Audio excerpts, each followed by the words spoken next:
विद्यासागर जी महाराज द्वारा मूक माटी महाकाव्य का सृजन हुआ है।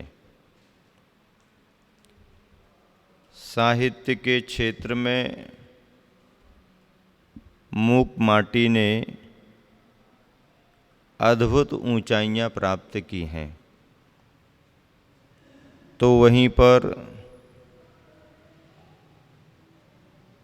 अध्यात्म और दार्शनिकता में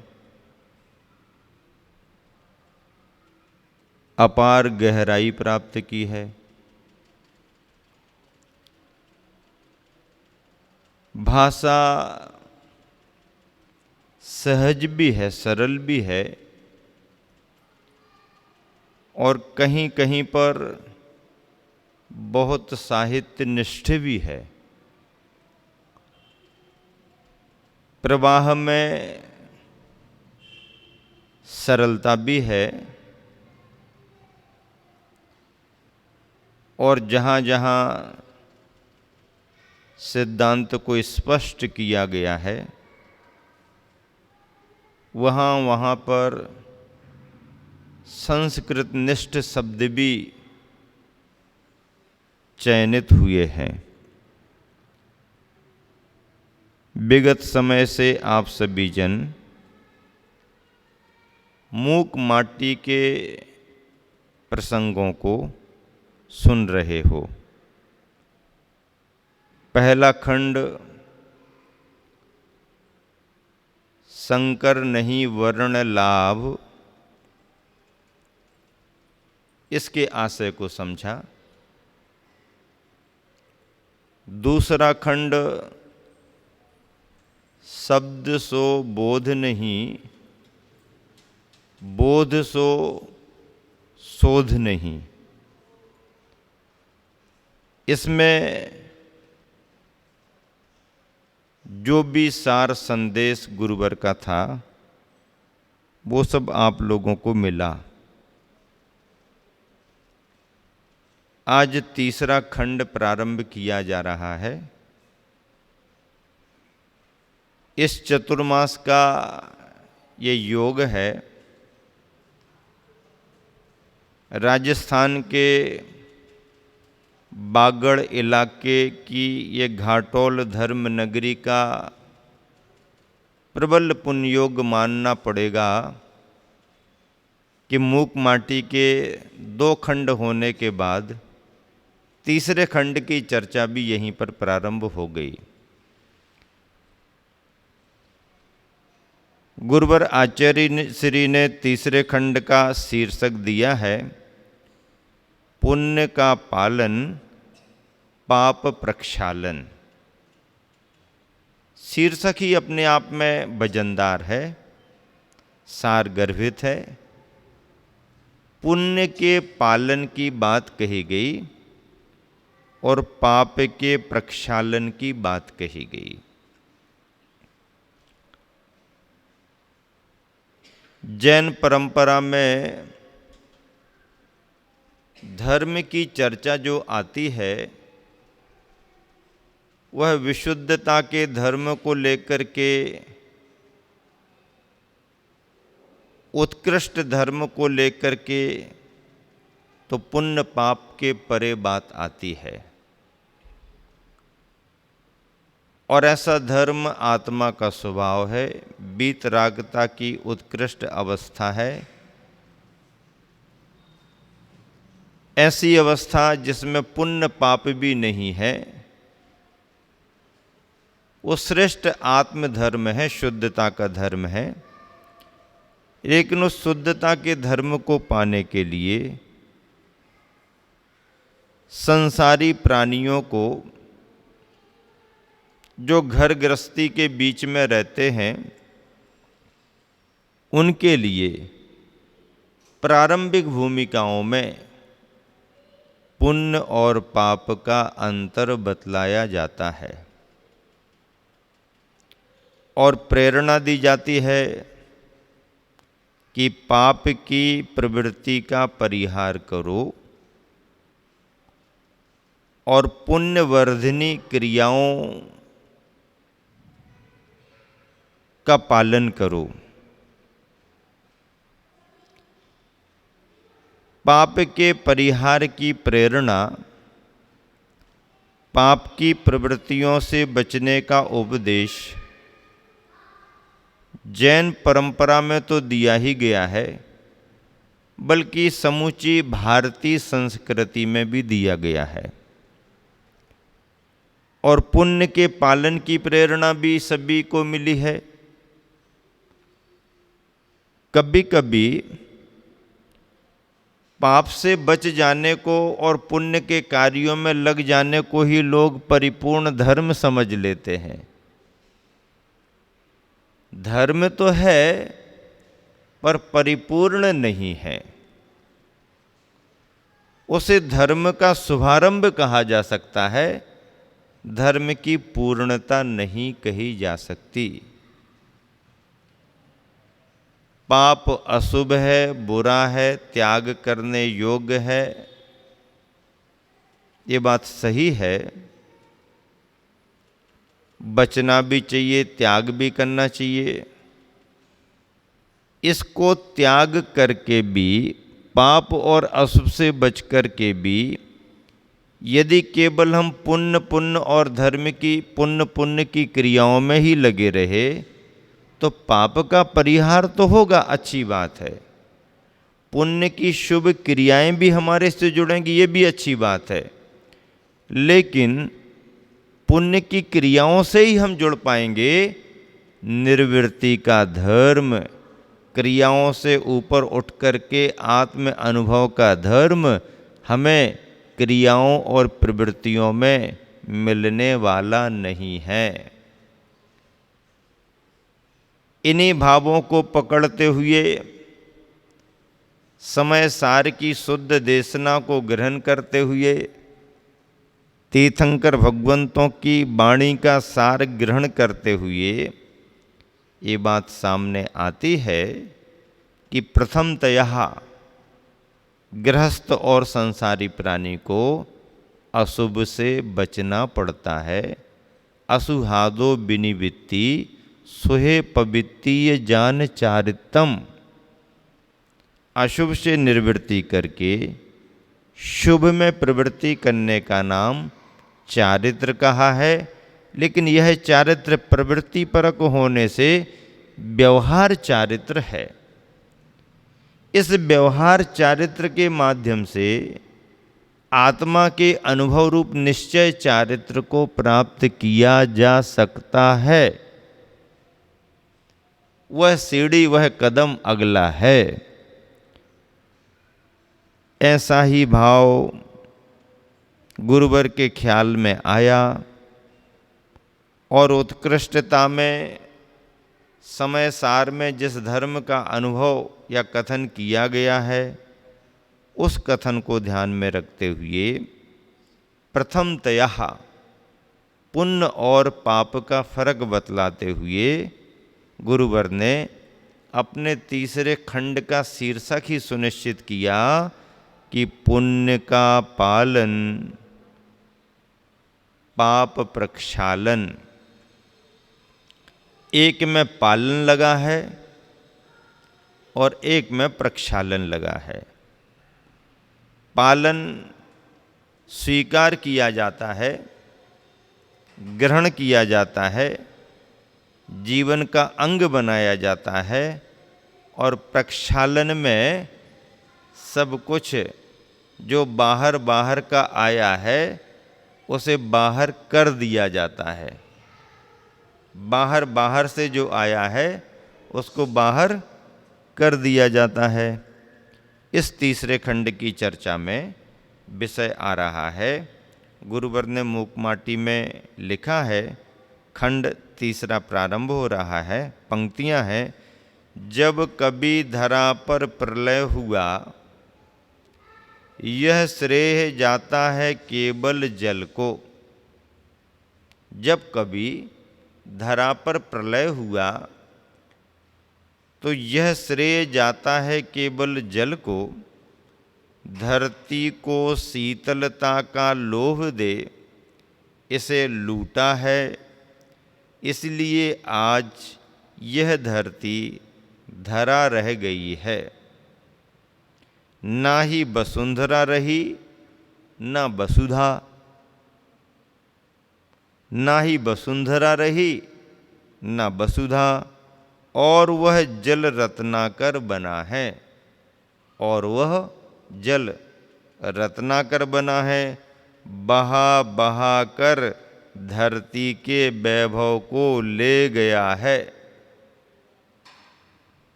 रूपक और प्रतीक में चर्चा हो रही है। कथन ये है कि जब कभी भी धरा पर प्रलय विभीषिका की स्थिति बनी है तो जल के माध्यम से बन जाती है।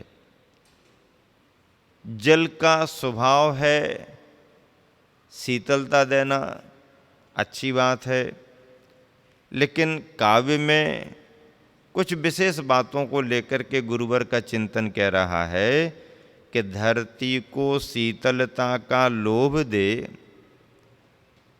इसे लूटा है, यानी धरती को लूटा है। किसने? जल ने। इसलिए आज यह धरती केवल धरा नाम की रह गई है।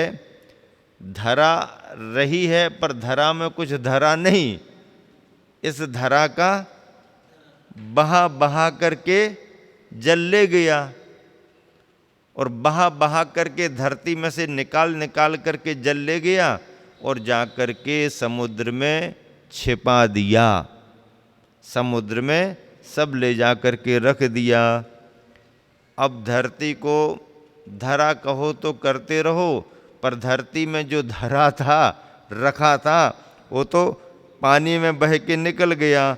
अब ना वसुंधरा रही धरती, ना वसुधा। वसुंधरा का मतलब है कि वसु यानी एक तरह से संपदा मानी जाती है। वसु सुधा को धारण करने वाली मानी जाती है। तो अब ये तो बचा नहीं, ये तो जल के साथ बह बह करके समुद्र में चला गया, और वह जल रत्नाकर बना है।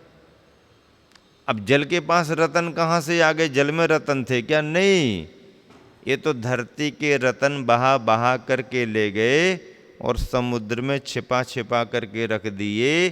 सो समुद्र का नाम रत्नाकर हो गया। बहा बहा कर धरती के वैभव को ले गया है। अब इस कथन में सूत्र आचर्षी ने दिया, पर संपदा की ओर दृष्टि का जाना। पर संपदा की ओर दृष्टि का जाना अज्ञान को बताता है। पर संपदा की ओर दृष्टि का जाना अज्ञान को बताता है, और पर संपदा हरण कर संग्रह करना। पर संपदा हरण कर संग्रह करना मोह मूर्छा का अतिरेक है। दूसरे की संपदा की तरफ ध्यान जाना अज्ञानता है। भरत का ध्यान बाहुबली की तरफ क्यों गया? भरत को कोई कमी थी क्या?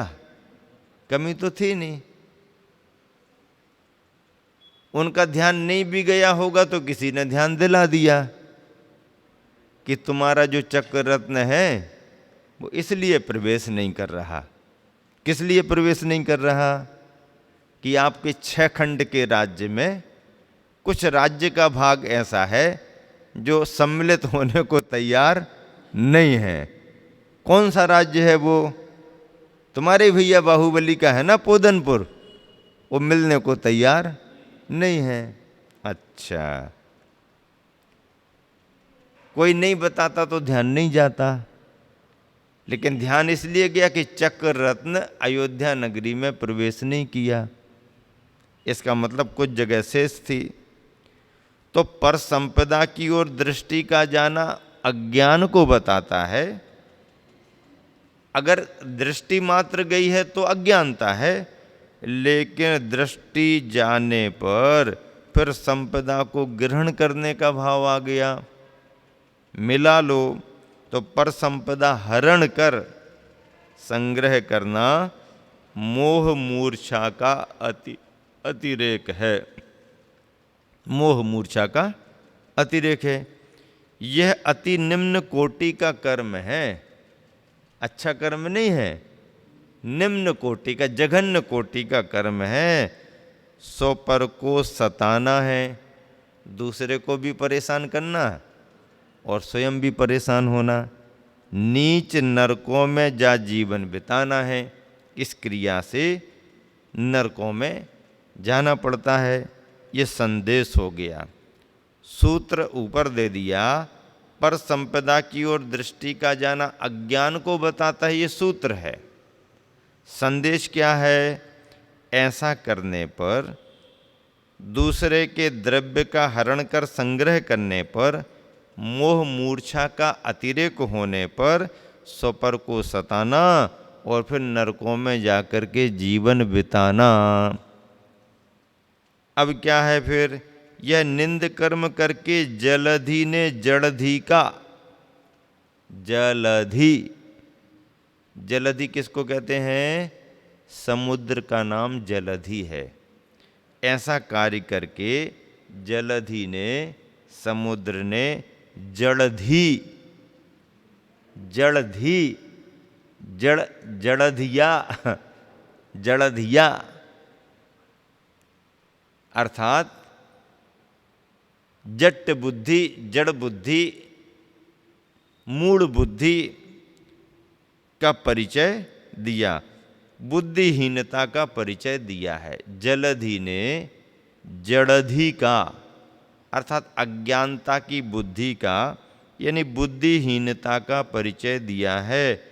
अपने नाम को सार्थक बनाया है। समुद्र को कहते तो हैं जलधि, लेकिन यथार्थ में वो जड़धि है। क्यों? क्योंकि पानी ने सब जगह का संग्रह कर करके और समुद्र में ले जा कर के छिपा के रख दिया। इसीलिए तो आचार्यों ने कहा कि सब जगह से इकट्ठा कर करके समुद्र में भर गया, तो जिसने सब जगह का संग्रह कर लिया उसका जीवन खारा हो जाता है और नीचे नीचे रहना पड़ता है।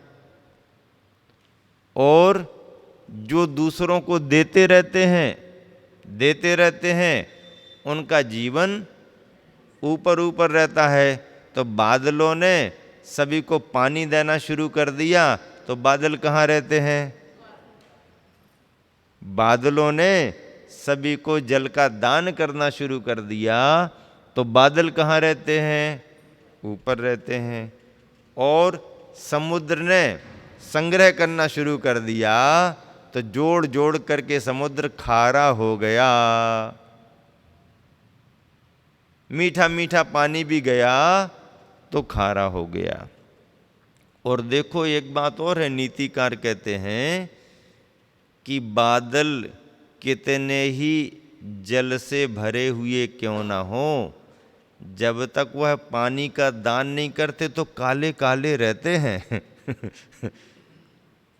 हाँ, बादल पानी से कितने भी क्यों ना भरे हों, जब तक वो जल को अपने ही पास रखते हैं, जल का दूसरों के लिए दान नहीं करते, तो बादलों की स्थिति काली काली बनी रहती है। और जिस समय बादल अपने पानी का दूसरों को दान कर देते हैं, तो फिर बादल उजले उजले सफ़ेद सफ़ेद उजले उजले दिखाई देने लगते हैं। मतलब संग्रह ठीक नहीं, किए गए द्रव्य का जो संग्रह है उसका समय समय पर वितरण करना ठीक है। अपने साथ दुर्व्यवहार होने पर भी प्रतिकार नहीं करने का संकल्प लिया है धरती ने। पानी ने सब बहा लिया धरती का, ऐसा होने पर भी, अपने साथ दुर्व्यवहार होने पर भी प्रतिकार नहीं करने का संकल्प लिया है धरती ने। इसीलिए तो धरती सर्वम सहा कहलाती है। धरती का नाम सर्वन सहा। धरती का नाम क्या? सर्वन सहा। धरती का संस्कृत में नाम सर्वन सहा, सब कुछ सहन करने वाली। सब कुछ सहन करने वाली। कोई चले, कोई उसको खो दे, कोई रौंदे, कोई कुछ भी करे, धरती तो सब सहन करती जाती है। इसलिए धरती का नाम क्या? सर्वं सहा। सर्वम स्वाहा नहीं सर्वम स्वाहा नहीं, स्वाहा में तो नैवेद्यम निर्पामति सर्वं स्वाहा नहीं, सर्वं सहा। इसीलिए धरती का एक नाम क्षमा भी है। धरती का नाम क्षमा। क्षमा का भाव क्या है? जो सबको सहन करे उसका नाम क्षमा। सहिष्णुता का नाम क्षमा, सहनशीलता का नाम क्षमा। तो धरती का नाम क्षमा है, क्योंकि धरती सहिष्णु है, धरती में सहनशीलता है, धरती सब कुछ सहन करती है। उसके ऊपर रहते हैं, उसको खोदते हैं, सब कुछ करते हैं, फिर भी धरती सबको सहन करती रहती है। इसलिए धरती का नाम सर्वं सहा है, सर्वं स्वाहा नहीं। आचार्य श्री कह रहे सर्वं स्वाहा नहीं, और सर्वं सहा होना ही सर्वस्व को पाना है जीवन में। सर्वं सहा होना ही सर्वस्व को पाना है जीवन में। संतों का पथ यही गाता है, न्याय पथ के पथिक बने। सूर्य नारायण से यह अन्याय देखा नहीं गया। सूर्य नारायण से अन्याय देखा नहीं गया। सूर्य नारायण न्याय पथ का पथिक बना था, न्याय के मार्ग पर सूर्य नारायण चल रहा था। तो उसने जब देखा तो ये उसको सहन नहीं हुआ। क्या सहन नहीं हुआ कि ये क्या मामला है? धरती की सारी संपदा को पानी बहा बहा करके समुद्र के पास ले जा रहा। वैसे भी समुद्र के पास कोई कमी थोड़ी है वैसे भी समुद्र के पास कोई कमी नहीं है, फिर ये पानी और बहा बहा करके ले जा रहा। इस स्थिति को देख करके न्याय पथ के पथिक बने। सूर्य नारायण से यह अन्याय देखा नहीं गया, सहा नहीं गया, और अपने मुख से किसी को कहा नहीं गया। उसने कुछ कहा भी नहीं, फिर भी अकर्मण्य नहीं हुआ। वह कहा तो नहीं, लेकिन अकर्मण्य नहीं बना। कुछ करने का उसने विचार किया है। फिर क्या करता है वह? बार बार प्रयास चलता रहा सूर्य का। बार बार प्रयास चलता रहा सूर्य का, अन्याय पक्ष के विलय के लिए। अन्याय पक्ष के विलय के लिए और न्याय पक्ष की विजय के लिए। न्याय पक्ष की विजय के लिए और अन्याय पक्ष के विलय के लिए। अब क्या प्रयास करता है उसकी चर्चा अभी आगे आने वाली है। लेकिन ये दो पंक्तियां अन्याय पक्ष के विलय के लिए और न्याय पक्ष की विजय के लिए प्रयास हो रहा है। तो अभी जो समय चल रहा है, कुंवार के महीने का शुक्ल पक्ष, आश्विन शुक्ल पक्ष चल रहा है, और इसमें अभी अभी कल ही विजयादशमी हुई है। तो विजयादशमी भी क्या है? भारतीय संस्कृति में जो प्रतीक बन गया है विजयादशमी का यह दिन भी तो विजय का ही प्रतीक है। विजय का ही तो प्रतीक है। किस पर विजय? अन्याय पर न्याय की विजय, असत्य पर सत्य की विजय, और अधर्म पर धर्म की विजय। प्रतीक के रूप में राम रावण की कहानी भले चले, रामलीलाएं चल रही हैं सभी जगह है, तो प्रतीक के रूप में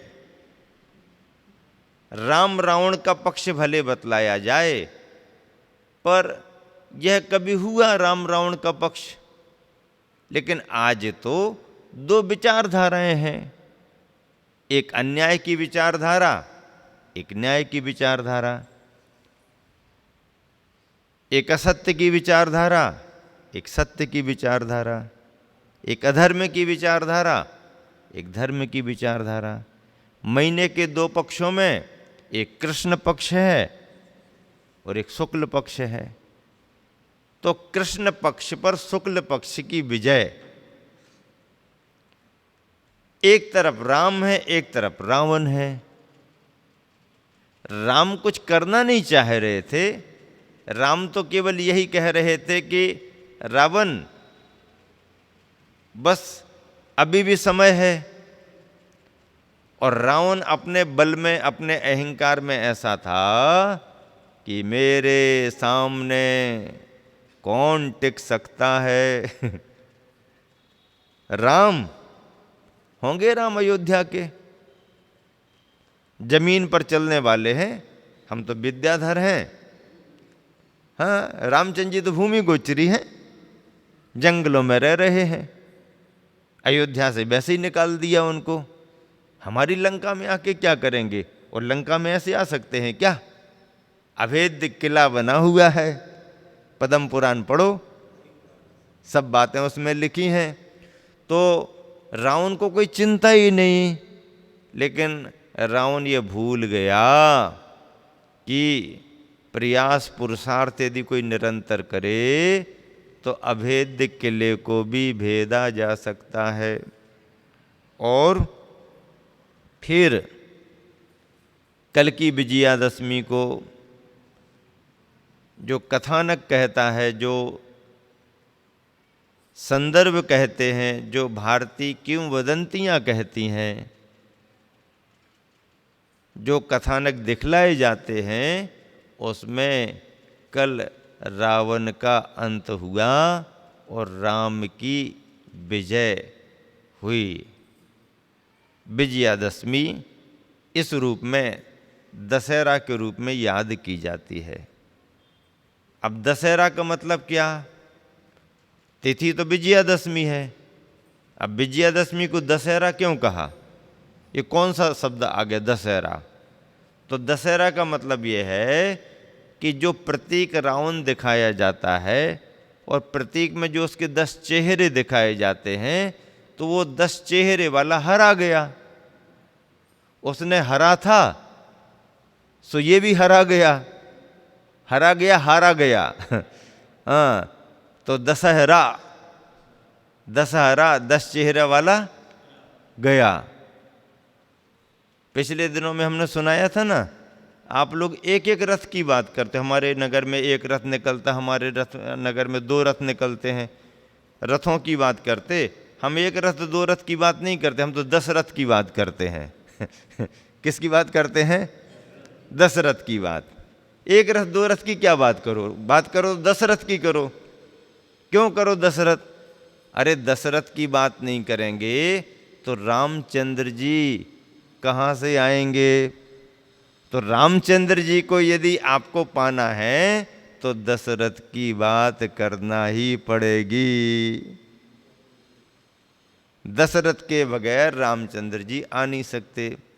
तो जब रथोत्सव के समय ये प्रवचन दिया था, तो यही तो हमने कहा था कि भाई ये जो रथ है ना, 1-2 रथ की बात मत करो, 10 रथ की बात करो। क्यों?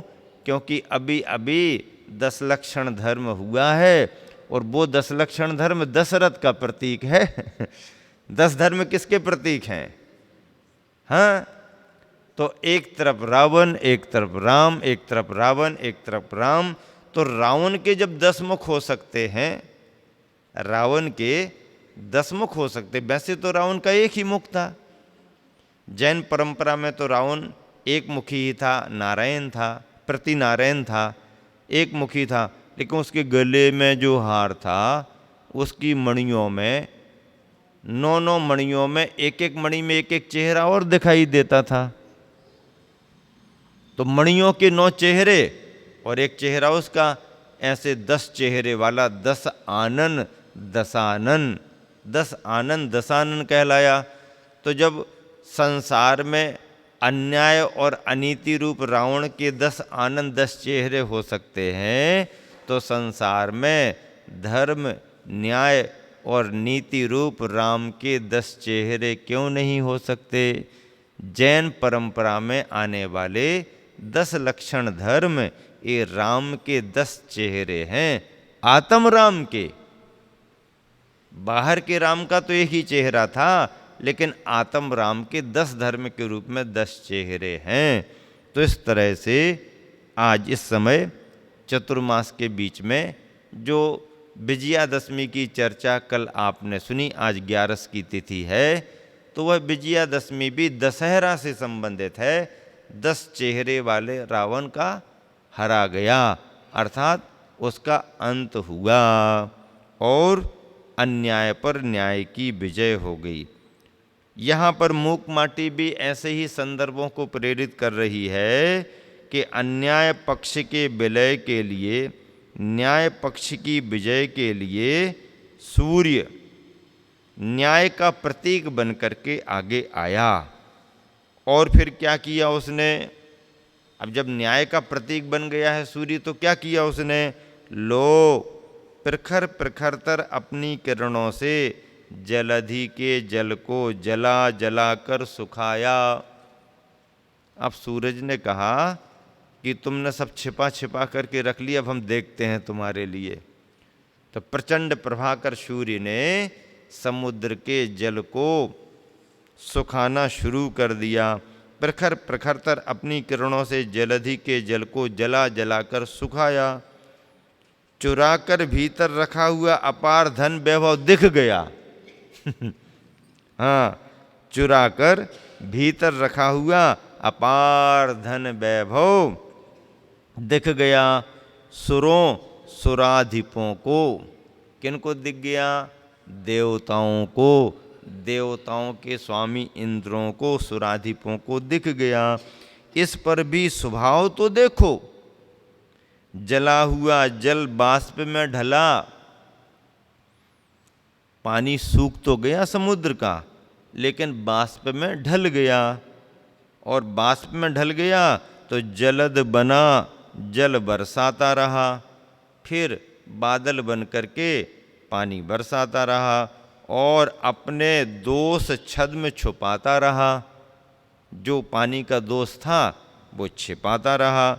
जलधि को बार बार भर भर कर बारिश होती रही, पानी बादल बनता रहा, बरसता रहा, और जलधि के जो भी दोष हैं उनमें पानी भर भर करके छिपाता रहा। कई बार भानु को घूस देने का प्रयास किया गया। घूस, घूस, घूस जानते? हाँ, कई बार भानु को घूस देने का प्रयास किया गया, पर न्याय मार्ग से विचलित नहीं हुआ वह। उसको कहा होगा थोड़ा सा ऐसा करो वैसा करो, हम ये दे देंगे वो दे देंगे, पर वह न्याय मार्ग से विचलित नहीं हुआ वह। परंतु इस विषय में चंद्रमा विचलित हुआ। इस विषय में चंद्रमा विचलित हुआ और उसने जल तत्व का पक्ष लिया। चंद्रमा विचलित हुआ और उसने जल तत्व का पक्ष लिया। लक्ष्य से च्युत हो, अपने उद्देश्य से लक्ष्य से च्युत हो, भरपूर घूस ले लिया। चंद्रमा ने भरपूर घूस ले लिया। तभी तो चंद संपदा का स्वामी भी आज, तभी तो चंद संपदा का स्वामी भी आज सुधाकर बन गया चंद्रमा। घूस ले ली है, इसीलिए थोड़ी सी संपदा के कारण जो घूस में मिल गई उसको, और उसने अपना नाम सुधाकर रख लिया। सुधाकर चंद्रमा का नाम है। था तो उसके पास कुछ नहीं, ये तो उसने समुद्र से, पानी से चंद्रमा ने घूस ले ली है। हाँ, और अपने आप को सुधाकर कहलाने लगा। वसुधा की सारी सुधा, वसुधा की सारी सुधा, सुधा यानी अमृत, सागर में जा एकत्रित होती। वसुधा की सारी सुधा सागर में जा एकत्रित होती, फिर प्रेषित होती ऊपर, और उस सुधा का सेवन करता सुधाकर, सागर नहीं, उस सुधा का सेवन ग्रहण करता सुधाकर, सागर नहीं। सागर के भाग्य में क्षार ही लिखा है। सागर के भाग्य में, सागर के भाग्य में क्या लिखा है? सागर की पहचान रत्नों से है, लेकिन वो रत्न सब धरती के हैं, और जो भी सुधा अमृत है वो चंद्रमा ने ग्रहण कर लिया। अब सागर को मिला क्या, बचा क्या? नाम बदनाम हुआ और पानी खारा हो गया, खारापन उसको मिला। अब सागर कहीं भी हो, पहचान तो कुछ ना कुछ बनती है। मध्य प्रदेश के जिलों में एक जिला सागर भी है, और उस सागर की पहचान बहुत बड़े तालाब से है, और तालाब का बहुत बड़ा घाट चकरा घाट है। तालाब का बहुत बड़ा घाट, प्रसिद्ध घाट चकरा घाट है। लेकिन चकरा घाट की प्रसिद्धि बहुत है, पर साफ सफाई नहीं होने से कूड़ा कचरा बहुत पड़ा रहता है। पानी में काई वाई खूब रहती हैं, कितना भी करें तो भी साफ सुथरा नहीं होता। फिर भी सागर के तालाब की चर्चा होती है और चकरा घाट की चर्चा होती है। एड्रेस में, पत्र व्यवहार में यदि कोई चकरा घाट की जगह धोखे से कचरा घाट लिख दे, चकरा घाट की जगह कचरा घाट भी लिख दे, तो पोस्टमैन कचरा घाट लिखे हुए को भी चकरा घाट ही समझ करके चकरा घाट लिखा है। चकरा घाट कचरा घाट रहा होगा कभी। अब साफ सफाई का जमाना है, मोदी सरकार विशेष रूप से साफ सफाई पर ध्यान दे रही है, तो अब साफ सफाई हो रही है। अब जब साफ सफाई तुम ना भी करो साफ सफाई और गाड़ी आ जाए तुम्हारे दरवाजे पर, तो तुम ना भी डालना चाहो तो वो आकर के गाना सुनाने लगती है। बाल्टियां भी दे दी हैं, अब और क्या चाहिए तुम्हारे लिए? अब अभी तक तुम अपना कचरा इकट्ठा करके गाड़ी में नहीं डालोगे तो मतलब क्या है? अब स्वच्छता अभियान चल रहा है, पुरानी पुरानी कहावतों को याद कर लिया जाता है, लेकिन समय के अनुसार परिवर्तन भी आता है। तो देखो क्या कह रहे हैं कि सब कुछ तो समुद्र का चंद्रमा ने ले लिया, और समुद्र को केवल खारापन मिला, और सब कुछ लेकर के चंद्रमा सुधाकर बन गया। यह पदोचित कार्य नहीं हुआ, ठीक ठाक काम नहीं हुआ, क्योंकि रिश्वत वाली बात बीच में आई है, घूस वाली बात बीच में आई है, इसीलिए अब ये सब चीज़ें चलेंगी नहीं। यह पदोचित कार्य नहीं हुआ, मेरे लिए सर्वथा अनुचित है। यूं सोचकर चंद्रमा को लज्जा सी आती है, उज्ज्वल भाल कलंकित हुआ उसका, अन्यथा दिन में क्यों नहीं, रात्रि में क्यों निकलता है घर से बाहर? हाँ, किसने मना किया कि दिन में मत निकलो? लेकिन डर के मारे लोगों को पता लग गया है कि हमारे पास सब आया है, अभी दिन में निकलेंगे तो पूछा ताछी ज़्यादा होगी। इसलिए आचार्य श्री ने बड़ी कल्पनाएं करके कितना बढ़िया प्रकृति का चित्रण किया है। सिद्धांत की बात चल रही है, काव्य कविता में चल रही है, लेकिन आचार्य श्री का चिंतन कहाँ कहाँ गया। अन्यथा दिन में क्यों नहीं, रात्रि में क्यों निकलता है घर से बाहर चंद्रमा? वह भी चोर के समान सशंक छोटा सा मुख छुपाता हुआ अपना एक एक कला दिखाता है। एक एक कला कोई देख ना ले कोई देख ना ले, कोई देख ना ले, तो एक एक छोटा सा मुंह छुपाता हुआ अपना, और धरती से बहुत दूर क्यों रहता है? और धरती से बहुत दूर क्यों रहता है, जबकि भानु धरती के निकट से प्रवास करता है अपना? देखो इसमें एक सिद्धांत की बात भी आ गई। एक सिद्धांत की बात भी आ गई। आधुनिक विज्ञान चंद्रमा को पहले मानता है, सूर्य को बाद में मानता है, सूर्य को बाद में मानता है, चंद्रमा को पहले मानता है। लेकिन जैन विज्ञान सूर्य को पहले मानता है, चंद्रमा को बाद में मानता है। सूर्या चंद्रमसौ ग्रह नक्षत्र प्रकीर्णक तारकाश्च, ये ज्योतिष मंडल का सूत्र है। और इस तरह से सौरमंडल ज्योतिष मंडल है। तो ज्योतिष मंडल में सूर्य को जैन ग्रंथों ने पहले माना है, चंद्रमा को बाद में। उसी बात की पुष्टि आचार्य अपनी कविता में कर रहे हैं कि धरती से बहुत दूर क्यों रहता है चंद्रमा, जबकि भानु यानी सूर्य धरती के निकट से प्रवास करता है अपना। सूर्य धरती के निकट से प्रवास करता है, चंद्रमा उससे दूर है। ये जैन विज्ञान है, ज्योतिर्विज्ञान ग्रंथों के आधार पर ये बात कही।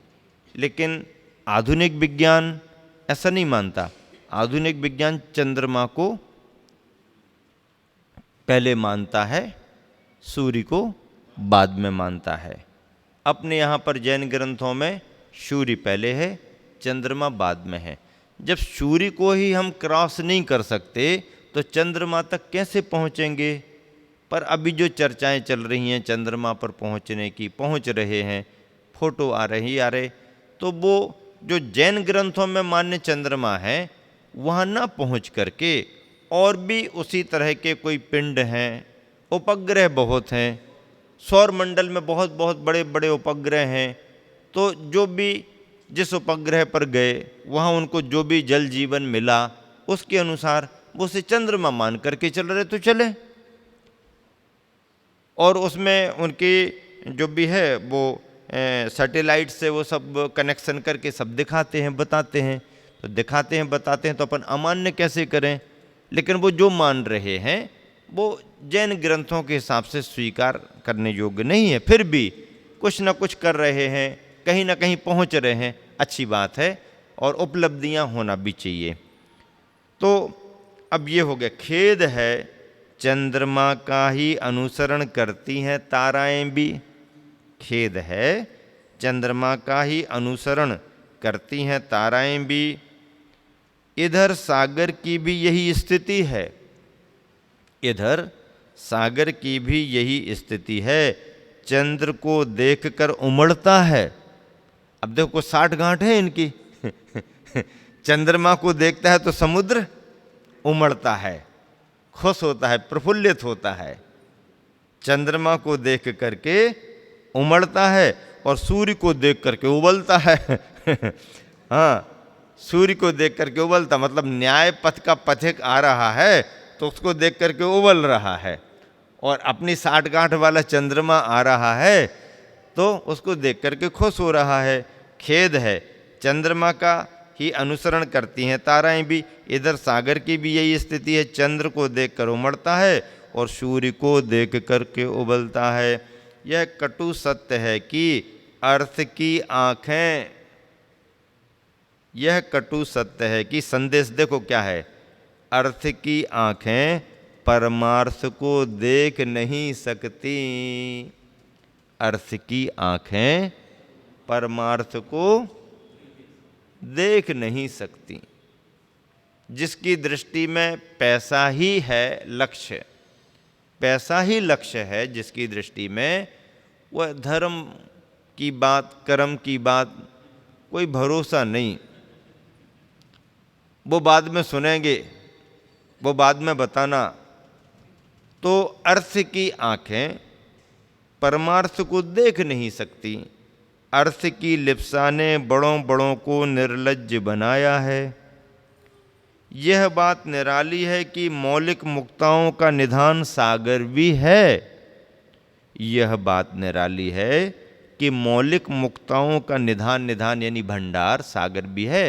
समुद्र में भी मौलिक मुक्ताएं वगैरह होती रहती हैं, कारण मुक्ता का उपादान जल है। जो भी मोती वगैरह बनते हैं उसका उपादान तो जल ही है। जल से फिर प्रोसेस होकर के बढ़ करके और मुक्ताएं बन जाती हैं, यानी जल ही मुक्ता का रूप धारण करता है। तथापि इस विषय पर विचार करने से विदित होता है कि इस कार्य में धरती का ही प्रमुख हाथ है। इस विषय पर विचार करें तो भी ऐसा लगता धरती का प्रमुख हाथ है। जल को मुक्ता के रूप में ढालने में शुक्ति का सीप कारण है। अब पानी मोती तो बन सकती है, लेकिन सीपी हो तो, और सीप स्वयं धरती का अंश है। सीप जो है सीपी वह स्वयं धरती का अंश है।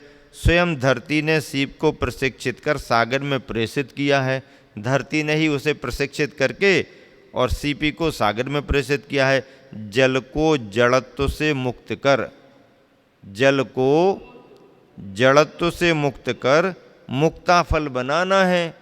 जल को जड़त्व से मुक्त कर मुक्ता फल बनाना है। पतन के गर्त से निकालकर उत्तुंग उत्थान पर धरना धृति धारणी धरा का ध्येय है। यही दया धर्म है, यही जिया कर्म है। फिर भी सबकी प्रकृति सही सुलटी हो, यह कैसे संभव है? सबकी प्रकृति सही हो सुलटी हो, यह कैसे संभव है? जल की उल्टी चाल मिटती नहीं वह, जल का स्वभाव छल छल उछलना नहीं है। जल का स्वभाव छल छल उछलना नहीं है, उछलना केवल बहाना है उसका। उसका स्वभाव तो छलना है, उछलना नहीं, छलना। मुक्तमुखी हो, ऊर्ध्वमुखी हो। सागर की असीम छाती पर अनगिन सुक्तियाँ तैरती रहती हैं जल कणों की प्रतीक्षा में। एक दो बूंदें मुख में गिरते ही तत्काल बंद मुखी बनाकर सागर उन्हें डुबोता है। एक आध दो बूंद मोती सीपी में चले गए। जल के स्वाति नक्षत्र में यदि पानी गिरा और सीपी में अंदर चला गया, छिपनी वो सीप डूब जाती है, फिर मोती बनते हैं। कोई उन्हें छीन ना ले इस भय से सागर उन्हें अपने अंदर डुबो लेता है और अपनी अतल अगम गहराई में छुपा लेता है। वहाँ पर कोई गोताखोर पहुँचता हो संपदा पुनः धरा पर लाने हेतु, अब कोई गोताखोर उस संपदा को निकालने लाने के लिए पहुँच जाए तो वह स्वयं ही लुट जाता है। गोताखोर स्वयं लुट जाएगा वहाँ। क्यों? खाली हाथ लौटना भी उसका कठिन है। दिन रात जागृत रहती है यहाँ की सेना। समुद्र के अंदर सेना रहती है सुरक्षा में। कौन सी सेना? भयंकर विषधर अजगर मगरमच्छ स्वच्छंद संपदा के चारों ओर विचरण करते हैं। अपरिचित सा कोई दिखते ही साबुत निगलते हैं उसे। यदि वह पकड़ में नहीं आता हो तो क्या वातावरण को विषाक्त बनाया जाता है। वातावरण को विषाक्त बनाया जाता है तुरंत विष फैलाकर। यदि पकड़ में नहीं आते तो विष फैला करके वातावरण को, जल को विषाक्त बना दिया जाता है। यही कारण है कि सागर में विष का विशाल भंडार मिलता है। समुद्र के अंदर विष का विशाल भंडार भी है।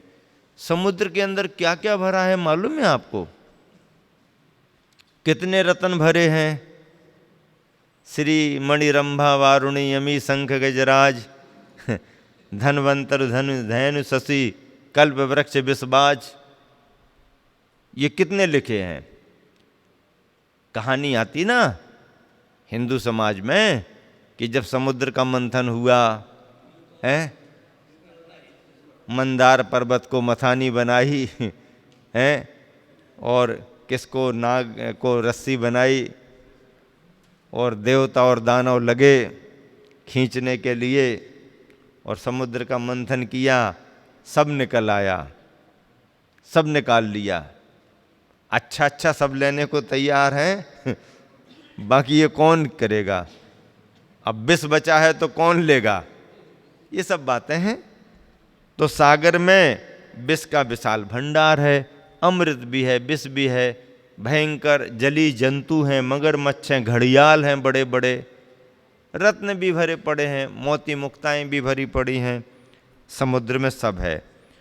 पूरी तरह जल से परिचित होने पर भी आत्म कर्तव्य से चलित नहीं हुई धरती यह कृतघ्न के प्रति विघ्न उपस्थित करना तो दूर, कृतघ्न के प्रति कृतघ्न कृतघ्नी कृतज्ञ होता है उपकार महसूस करने वाला, जिसने उपकार किया है उसके प्रति कृतज्ञता का भाव लाता है, नम्रता का भाव लाता है। और कृतघ्नी कौन होता है? अपना काम बनाया और निकल गए, अब तुम जानो तुम्हारा काम जाने, बने तो ठीक और बिगड़े ये कृतघ्नी। कृतघ्न के प्रति विघ्न उपस्थित करना तो दूर, विघ्न का विचार तक नहीं किया मन में। निर्विघ्न जीवन जीने हेतु कितनी उदारता है धरती की, है उद्धार की बात ही सोचती रहती सदा सर्वदा सबकी। देखो ना, बांस भी धरती का अंश है। बांस किसका अंश है? ये जिला कौन सा है राजस्थान का? बांसवाड़ा। ये जिला कौन सा है राजस्थान का? बांसवाड़ा। अब बांस आज तो दिखते नहीं यहाँ पर। पहले बांस रहे होंगे, बांसों का बाड़ा रहा होगा, बांसों का जंगल रहा होगा। अब बांस कम हो गए, आदमियों का जंगल ज्यादा हो गया।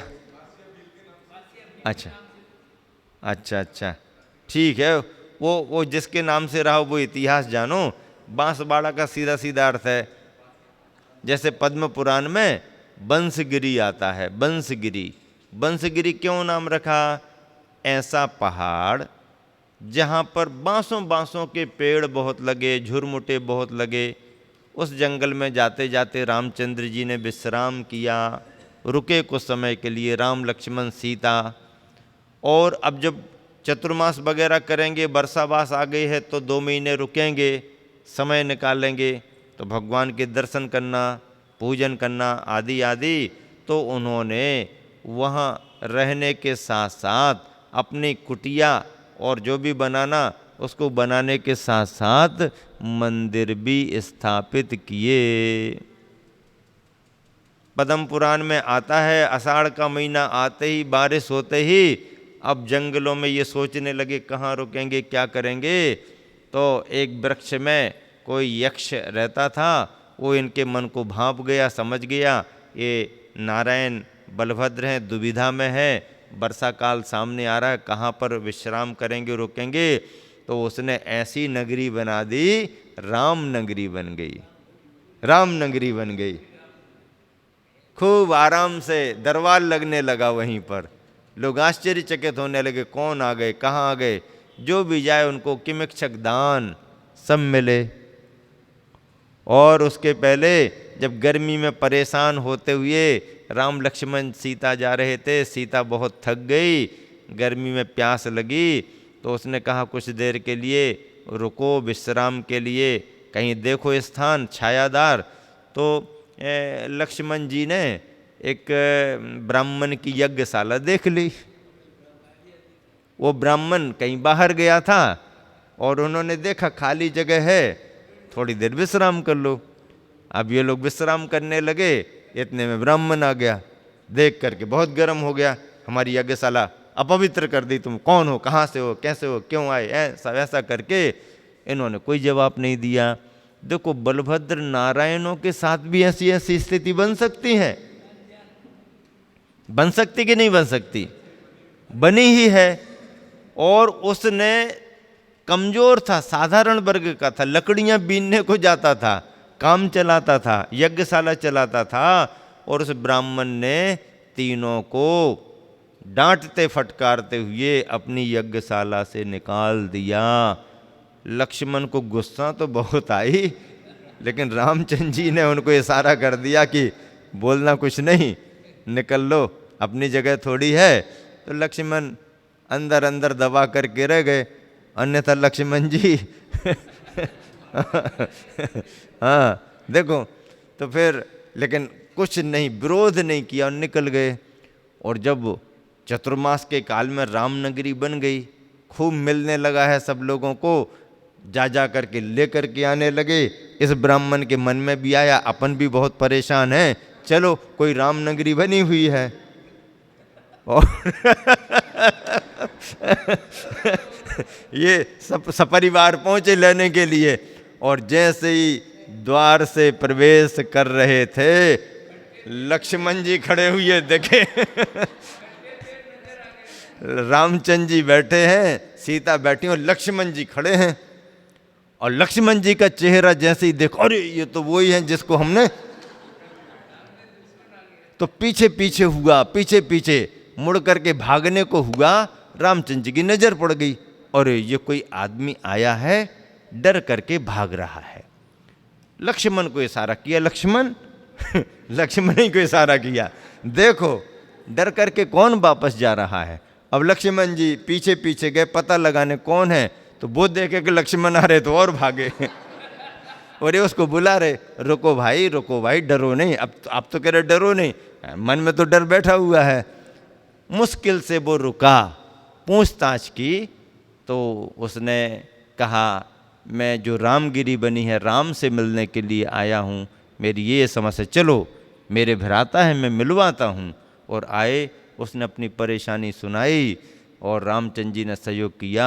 तो लक्ष्मण को देख देख करके उसके मन में कहीं एक आध जमा ना दे कि उस समय तो तुमने ऐसा किया और आज यहाँ पर आ गए। लेकिन नहीं, महापुरुष होते हैं, सलाह का पुरुष होते हैं। कठिनाइयाँ आती भी हैं तो अपना कर्म समझ करके सहन करते हैं और समय उनका बदल जाता है। तो परेशानी भी उनको रही, उनके पुण्य ने साथ भी उनका दिया। तो ऐसा करके रामचंद्र जी की नगरी बन गई। वो पहाड़ पर्वत पद्म पुराण में लिखा है जो था, पहले बंसगिरी के नाम से था, फिर रामचंद्र जी के रुकने से रामगिरी हो गया और बाद में फिर उसका नामकरण रामटेक हो गया। ये वही पहाड़ी है नागपुर के पास की। तो बांसवाड़ा जिले की बात चल रही है। तो अब बांस भले ना दिखें लेकिन बांसवाड़ा तो है ही। तो बंस की शोभा तभी है, देखो ना, बांस भी धरती का अंश है। धरती ने कह रखा है बांस को कि बंस की शोभा तभी है, जल को मुक्ता बनाते रहोगे युगों युगों तक। संघर्ष के दिनों में भी, दीर्घ श्वास लेते हुए भी, हर्ष के क्षणों में भी, फिर क्या कहना, धरती माँ की आज्ञा पा, बड़े घने जंगलों में, गगन चूमते गिरिकुलों पर, बांस की संगति पा, जल्दों से झरा जल बंस मुक्ता में बदलने लगा। तभी तो बंसीधर भी मुक्त कंठ से। अब बंसीधर कौन? बंसीधर कौन? श्री कृष्ण का नाम बंसीधर है। मूक माटी में प्रथमान युग के संदर्भ भी बहुत हैं। हाँ, सभी कहीं कहीं प्रसंगों को पाकर के डायरेक्ट इनडायरेक्ट बहुत सारे नाम आए हुए हैं। बंसीधर भी मुक्त कंठ से बंसी की प्रशंसा करते हैं। मुक्ता पहनते कंठ में और अपने ललित लाल अधरों से लाड़ प्यार देते हैं बंसी को। बंसी बांस से ही तो बनती है। बदले में फिर सुरीले स्वर संगीत सुनते हैं श्रवणों से, कानों से मंत्रमुग्ध हो खोकर अपने को दैनिक रात्रिक सपनों को। इसी भांति धरती माँ की आज्ञा पालने में रत है। नाग, सूकर, मच्छ, गज, मेघ आदि जिनके नाम से मुक्ता प्रचलित हैं, ये सभी मुक्ता हैं। नाग मुक्ता, सूकर मुक्ता, मच्छ मुक्ता, गज, मेघ मुक्ता, बंस मुक्ता, सीप मुक्ता, नाग मुक्ता, सूकर मुक्ता, मच्छ मुक्ता, गज मुक्ता और मेघ मुक्ता। मेघ मुक्ता बनने में भी धरती का ही हाथ है, सो स्पष्ट होगा यहीं। इन सब विशेषताओं से साथी से यश बढ़ता गया धरती का। चंद्रमा की चंद्रिका को अतिशय ज्वर चढ़ता गया। धरती के प्रति तिरस्कार का भाव और बढ़ा। धरती को अपमानित अववादित करने हेतु चंद्रमा के निर्देशन में जल तत्व अति तेजी से शतरंज की चाल चलने लगा। अब शतरंज की चाल कब आती है? जब किसी को हराने, फंसाने, उलझाने की बात हो तो शतरंज की चाल चलो। यदा कदा स्वल्प वर्षा करके दलदल पैदा करने लगा धरती पर। धरती की एकता अखंडता को क्षति पहुंचाने हेतु दल दल पैदा करने लगा। दलदल पैदा करने लगा। दल बहुलता शांति की हन्नी है ना। दल दल बनना, दलदल बनना शांति की हन्नी है। जितने विचार उतने प्रचार, जितने विचार उतने प्रचार, उतनी चाल ढाल, हाला घुली जलता क्लांति की जननी है ना। इसी का परिणाम है कि अतिवृष्टि का, अनावृष्टि का और अकाल वर्षा का समर्थन हो रहा। यहाँ पर अतिवृष्टि, अनावृष्टि, अकाल वर्षा तुच्छ स्वार्थ सिद्धि के लिए, कुछ व्यर्थ की प्रसिद्धि के लिए सब कुछ अनर्थ घट सकता है। वह प्रार्थना कहाँ है प्रभु से, वह अर्चना कहाँ है प्रभु की। परमार्थ समृद्धि के लिए अंतिम संदेश है इन पंक्तियों का। इसी बीच विशाल आँखें विस्फारित खोल खड़ी लेखनी यह बोल पड़ी कि अधः पातनी विश्वघातनी, अधः पातनी विश्वघातनी, इस दुर्बुद्धि के लिए धिक्कार हो, धिक्कार हो। आततायिनी आर्तदायिनी, आततायिनी, आततायिनी आततायी प्रवृत्ति, आततायिनी आर्तदायिनी कष्टदायिनी, दीर्घ गीध सी इस धन गृद्धि के लिए, दीर्घ गिद्ध जैसी इस धन गृद्धि के लिए धिक्कार हो, धिक्कार हो, धिक्कार हो। इस तरह से मूक माटी का यह संदर्भ तीसरे खंड के प्रारंभ में आज प्रारंभ किया गया है। तीसरा खंड पुण्य का पालन, पाप प्रक्षालन के रूप में है और आज इसका शुभारंभ हो गया है, समय हो गया है, इसलिए विराम देता हूँ। महावीर भगवान की